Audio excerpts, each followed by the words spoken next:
What happens when royalty meets American daytime television and things go horribly wrong? In just 31 seconds, a casual conversation about charity work would spiral into one of the most shocking moments in talk show history. A prince who traveled across an ocean to promote goodness would instead reveal a side of himself that nobody expected to see. The cameras kept rolling as the unthinkable unfolded, and what you are about to hear is a breakdown of every single moment that led to an explosive exit that left the studio audience gasping and the host speechless. It started like any other episode. The morning sun streamed through the windows of the studio as the familiar theme music played. The audience clapped and cheered as the hosts took their seats at the table. Joy Behar sat in her usual spot, smiling at the camera with that warm energy she brings to every show. She had her notes in front of her, ready for another day of conversation and debate. Today was supposed to be special. Today they had a guest who rarely appeared on American television. Prince Harry was scheduled to talk about his latest charitable project. The producers were excited. The audience was excited. Everyone thought this would be a feel-good segment about making the world a better place. Joy introduced him with genuine enthusiasm. She spoke about his military service, his charity work, and his efforts to break down stigmas around mental health. The audience applauded as he walked onto the stage, waving and smiling. He sat down across from the hosts, looking relaxed in a navy blue suit. Everything seemed perfectly normal. The first few minutes went smoothly. Joy asked him about his foundation and the work they were doing to support veterans. He talked about the programs they had created and the lives they had touched. His answers were thoughtful and well-rehearsed. The audience listened intently, nodding along as he spoke. Then Joy shifted the conversation. She wanted to talk about something more personal. She brought up his relationship with the media and how he had spoken about feeling misunderstood. It was meant to be a softball question, an easy opportunity for him to share his perspective, but something in his expression changed. His smile faded. His posture stiffened. Joy said, "You have been very open about your struggles with the press. How do you handle criticism when it feels unfair?" He paused before answering. When he finally spoke, there was an edge to his voice that had not been there moments before. "Well, Joy, I think the real question is why the media feels entitled to comment on every aspect of my life. Americans seem particularly obsessed with tearing people down." The studio went quiet. Joy blinked, taken aback by the sudden shift in tone. She kept her composure, though. She was a professional with decades of experience handling difficult moments on live television. She smiled gently and tried to redirect. "I think people are just interested in your story. You are an important figure." But he was not having it. He leaned forward in his chair, his jaw set. "Interested? Is that what you call it? I come here to talk about helping people, and instead I am constantly asked about drama and gossip. This is exactly why I left. The media circus never ends." Joy tried again. Her voice remained calm and measured. "I understand your frustration, but you did agree to this interview. We are trying to give you a platform to share your message." That was when things really started to unravel. He laughed, but it was not a friendly laugh. It was bitter and condescending. "A platform? You think this is a favor? Joy, I do not need your platform. I am doing you a favor by being here. Do you know how many shows wanted this interview?" The other hosts exchanged glances. The audience sat in stunned silence. This was not going the way anyone had planned. Joy took a breath. She was not about to let this spiral further. "With all due respect, we invited you because we thought you had something meaningful to say. If you are only here to complain about the media, maybe we should talk about something else." His face flushed red. He pointed a finger at Joy. "Something meaningful? Everything I do is meaningful. I have dedicated my life to service while you sit here making jokes for a living. What have you done that is so important?" The gasps from the audience were audible now. This had crossed a line. You could see it on the faces of everyone in the studio. Joy, to her credit, did not lose her cool. She sat up straighter and looked him directly in the eye. "I have spent 40 years in this industry talking to people from all walks of life. I give a voice to important issues every single day, and I do it without belittling my guests." He stood up abruptly, pushing his chair back. The microphone clipped to his jacket crackled with the sudden movement. "This is absurd. I'm not going to sit here and be lectured by someone who makes their money off of gossip and sensationalism. You people do not understand what real work is." Joy remained seated. Her voice was firm but not angry. "Nobody is lecturing you. You came on our show.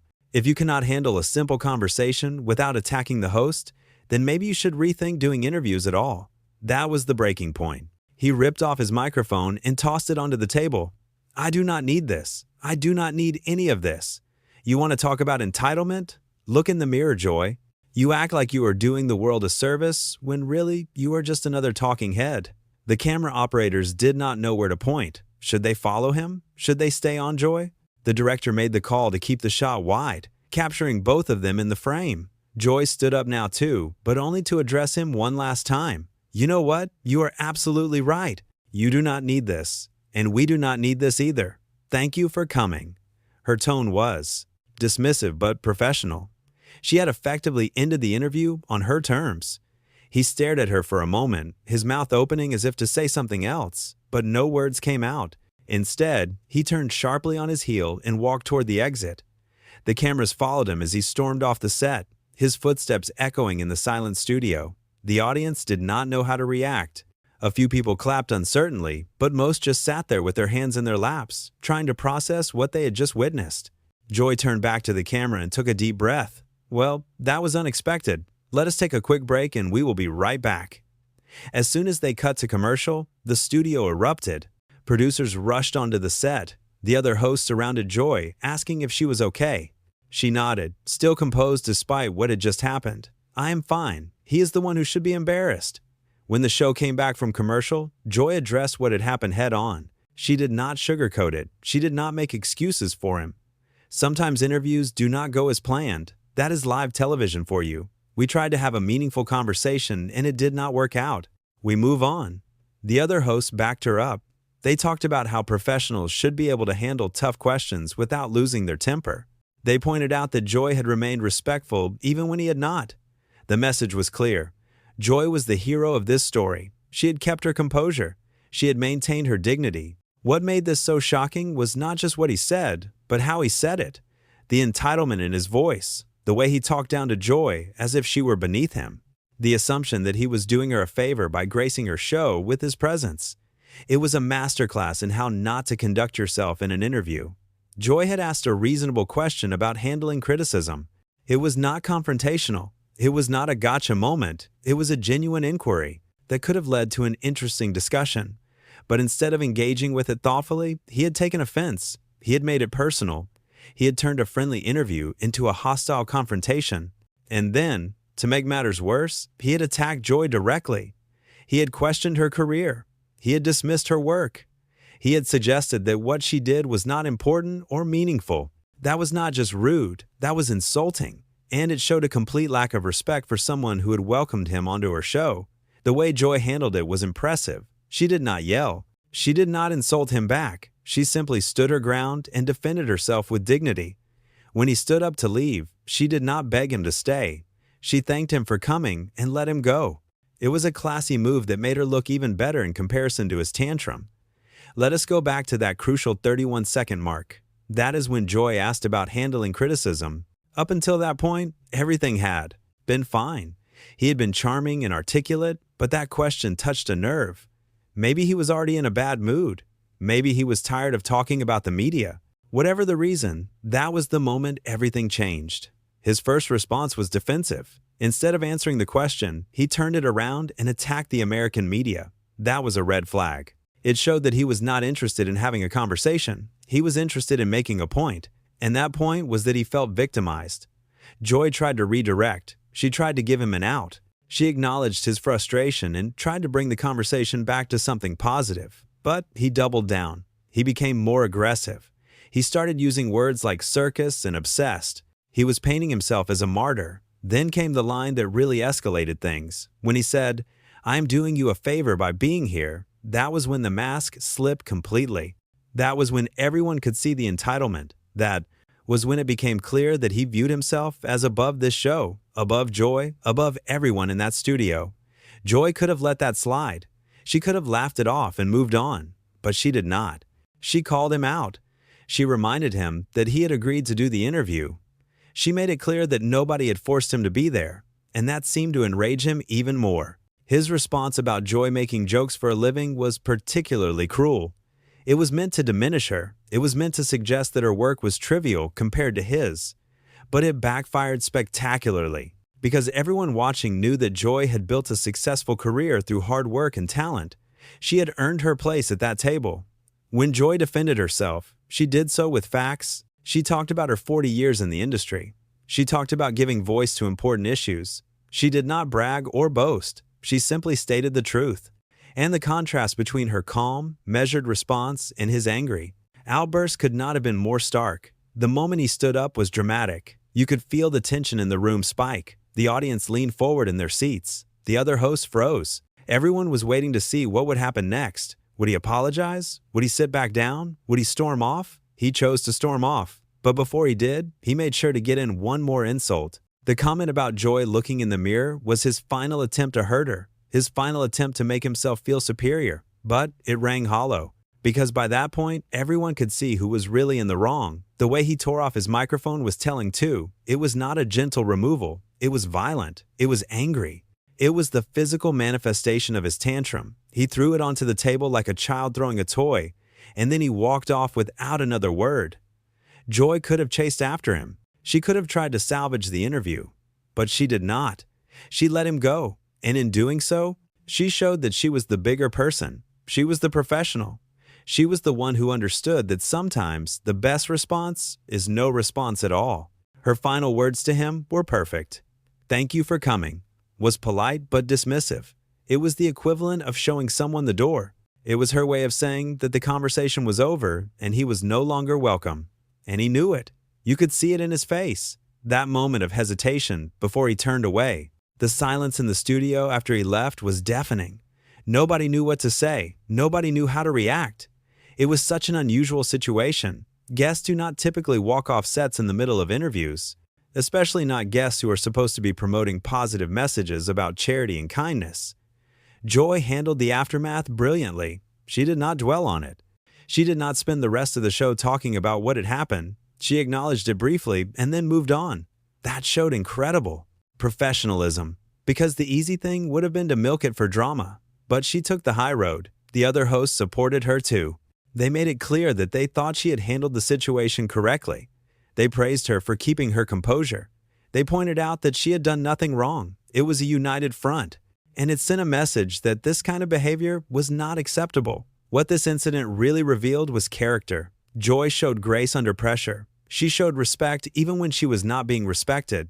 She showed that you can stand up for yourself without losing your temper. Those are qualities that come from experience and maturity. He, on the other hand, showed the opposite. He showed entitlement. He showed arrogance. He showed that he could not handle even mild pushback without becoming defensive and aggressive. He showed that he expected to be treated with deference simply because of who he was. And when he did not get that treatment, he lashed out. The thing about live television is that you cannot hide. You cannot edit yourself. You cannot take back what you said. Everything is captured in real time. And that means the real you comes through. In those few minutes, the real him came through. And it was not pretty. Compare that to Joy, who has been on live television for decades and has always maintained her professionalism. She has interviewed controversial figures. She has had heated debates. She has dealt with difficult guests before. But she always keeps it together. She always stays focused. This was not his first interview. He had done plenty of media appearances before. He should have known how to handle himself. He should have been prepared for questions about the media and criticism. These are topics he has discussed many times. There was no excuse for his behavior. Some people might argue that Joy pushed too hard, that she should have been more sensitive to his feelings. But that is not fair, she asked one reasonable question. His reaction was completely out of proportion, and everything that followed was a result of his choice to escalate. If he had simply answered the question, or even politely declined to discuss it, this would have been a non-issue. But he made it an issue. He turned it into a confrontation. He made himself the villain of the story, and that is something he will have to live with. The dialogue between them was fascinating to watch unfold. Each exchange revealed more about who they were. Joy kept trying to give him opportunities to recover, to change the subject, to steer things back on track, but he kept refusing those opportunities. He kept digging himself deeper. When he said Americans were obsessed with tearing people down, that was projection. He was the one tearing someone down in that moment. He was the one being negative and hostile. The irony seemed completely lost on him. When he said he did not need her platform, that was also ironic. Because if he truly did not need it, why did he agree to come on the show? Why did his team reach out to book the interview? The truth is, he did need the platform. He wanted the exposure. But when things did not go exactly the way he wanted, he pretended it did not matter. The condescending laugh he gave when Joy mentioned giving him a platform was particularly grating. It was meant to make her feel small. It was meant to mock her. But it just made him look petty and immature. Adults do not laugh at people like that. Children do. His comment about how many shows wanted the interview was another attempt to assert dominance. He was trying to make Joy feel lucky that he had chosen her show. But again, it backfired. Because if so many shows wanted him, why did he pick this one? And why could he not show some gratitude? When he pointed his finger at Joy, that was a physical manifestation of his aggression. It was threatening. It was inappropriate. You do not point your finger at someone like that, unless you are trying to intimidate them. And Joy did not flinch. She stared right back at him. She refused to be intimidated. His accusation that Joy just made jokes for a living showed how little he understood about her work. Yes, there is humor on the show, but there is also serious discussion. There are important conversations. To reduce it all to jokes was dismissive and inaccurate. And what did he expect Joy to say when he asked what she had done that was important? Did he think she would just sit there and take it? Of course, she defended herself. Anyone would, and she did it eloquently. When Joy talked about giving voice to important issues, she was not exaggerating. That is literally what talk shows do. They bring attention to topics that might not otherwise get coverage. They facilitate discussions that need to happen. That is meaningful work. The moment he called the situation absurd was the moment he completely lost the plot. The situation was only absurd because he made it absurd. Joy had asked a simple question. He could have answered it in 10 seconds and moved on. Instead, he chose to make it into a huge deal. He created the absurdity. His comment about not understanding what real work is was perhaps the most out-of-touch thing he said. Here was someone who was born into extreme wealth and privilege, telling a woman who had worked her way up through the entertainment industry that she did not understand real work. The lack of self-awareness was stunning. When Joy said nobody was lecturing him, she was stating a fact. She had not lectured. She had defended herself. There is a difference. But he was so caught up in his own sense of victimhood that he could not see it. He had convinced himself that everyone was against him. Her suggestion that he should rethink doing interviews was spot on. If he could not handle basic questions without melting down, then maybe public appearances were not for him. Maybe he needed to stick to carefully controlled environments where nobody would challenge him. His final insult about Joy being just another talking head was weak. It was a generic insult that could be thrown at any television personality. It showed that he had run out of actual arguments. He was just lashing out with whatever came to mind, and it had no impact. The physical act of tearing off the microphone and throwing it down was the final punctuation mark on his tantrum. It was dramatic. It was unnecessary. It was designed for maximum effect. But the effect it had was not the one he wanted. Instead of making him look powerful, it made him look unhinged. Joy standing up to address him one last time was powerful. She did not cower. She did not chase after him. She stood her ground. And her thank you was the perfect ending. It was polite. It was final. It was dismissive without being rude. The wide camera shot capturing both of them was perfect from a production standpoint. It showed the full scope of the confrontation. It showed his body language. It showed her composure. It gave viewers the complete picture. And that picture told a very clear story. His hesitation before leaving, that brief moment where he stood there staring at Joy, showed that even he knew he had gone too far. Some part of him recognized that he had made a mistake, but his pride would not let him back down, so he turned and walked away instead. The echoing footsteps as he left were symbolic. They represented his isolation, his separation from the room, his removal from the conversation. He had excluded himself. Nobody had kicked him out. He had chosen to leave. And that choice said everything. The uncertain applause from some audience members showed confusion. They did not know if they should support him or Joy. But most people did not applaud at all. They just sat there in shock. Because what they had witnessed was not normal. It was not okay. And they knew it. Joy turning back to the camera and calling for a commercial break was the move of a seasoned professional. She knew that everyone needed a moment to process. She knew that they needed to regroup. She knew that the show had to go on, and she made it happen. Her comment that it was unexpected was an understatement, but it was also strategic. She did not want to seem shaken. She did not want to give him the satisfaction of knowing that he had rattled her, so she played it cool. In the end, what started as a simple interview about charity work became a lesson in character. It showed us who people really are when they are challenged, when they are uncomfortable, when things do not go their way. Some people rise to the occasion, some people crumble. The 31 seconds that changed everything will be replayed and analyzed for years to come. People will study the body language, the tone of voice, the choice of words. But the truth is simple. She asked a question. He overreacted. End of story. This was not a case of a host ambushing a guest. This was not a gotcha interview. This was not an attack. This was a conversation that went wrong because one person could not handle a simple question. One person let their ego take over. One person forgot that they were a guest. Joy gave him every opportunity to recover, every opportunity to change course, every opportunity to end things on a positive note. But he refused them all. He insisted on making it worse. He insisted on escalating.